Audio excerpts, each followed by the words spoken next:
Context में मैं आपको सबसे पहले, खंड बाद में करेंगे, पहले प्रोडक्ट बनाना सिखा देता हूं। प्रोडक्ट, लेकिन उससे पहले एक बार वास्तविक क्वेश्चन से सामना कर लें। जैसे आपको कहा गया x square minus x minus 6 के गुणनखंड फैक्टर्स करें।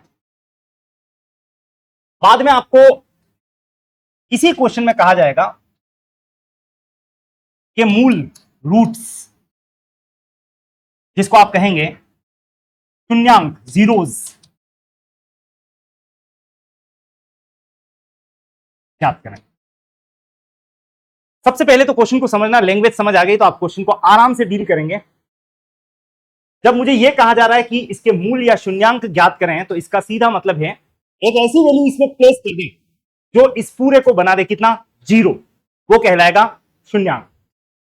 और सपोज करो कि मैं यहां पे वैल्यू रखता हूं इस समय x बराबर 3 मान लेते हैं,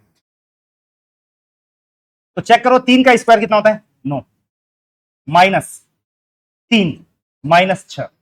आप देख सकते हैं अगर मैंने x बराबर 3 रखा है तो 9 माइनस 3 माइनस 6 का मतलब आ गया कितना, आ गया 0।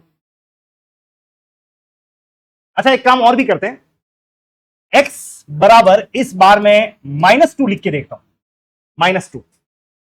तो आप बताओ -2 का स्क्वायर और यहां माइनस, लेकिन x की वैल्यू -2 है तो ब्रैकेट में -2 और -6।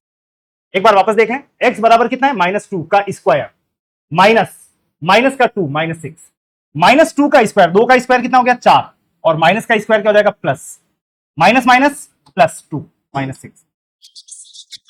एक और वैल्यू आई है जिसने इसको 0 बनाया है और वो है x बराबर -2। ये वैल्यू भी बता रही है आपको कि समीकरण शून्य हो गया है और शून्य बनाने वाले अंक 2 थे, x बराबर 3 और x बराबर -2। जैसे ही मैंने यहां पे आपको ये 2 वैल्यू लिख के दी तो आप समझ जाना कि इसके गुणनखंड भी तैयार हो गए, x -3 और x माइनस प्लस 2, ये इसके 2 गुणनखंड हो गए। ध्यान दोगे तो आपको पता लगेगा कि अगर इसको तोड़ा जाएगा तो ये टूट के ऐसा दिखेगा आपको, जैसे a प्लस बी का होल स्क्वायर क्या होता है, a square plus 2ab plus b square, a square minus b square क्या होता है, a plus b into a minus b, ये उसके टुकड़े हैं। इसी तरह से अगर इसके टुकड़े करेंगे तो ये आएंगे, पर मैं चेक करता हूं कि ये सही है या नहीं है। तो इसके लिए मैंने कहा आपको कि एक बार गुणनखंड तो ठीक है सीख लेंगे, लेकिन हम गुणनफल बनाना सीख जाएं, गुणा करना सीख जाएं, प्रोडक्ट बनाना सीख जाएं। और इसके लिए अब आप यहां पे व्यवस्थित तौर पे, क्योंकि ये काम तो हमने पहले भी किया है, गुणा करना शुरू करें। हर टर्म को अगले जितनी भी टर्म है उससे मल्टीप्लाई करेंगे, x into x, x square, x into 2, 2x। लेकिन ये ध्यान देना प्लस है कि माइनस है, प्लस इंटू प्लस प्लस। आगे बढ़े, 3 इंटू एक्स, 3x होगा किसका, माइनस इंटू प्लस क्या बनेगा, माइनस, और 3 इंटू 2 6, लेकिन माइनस इंटू प्लस क्या बनेगा, माइनस।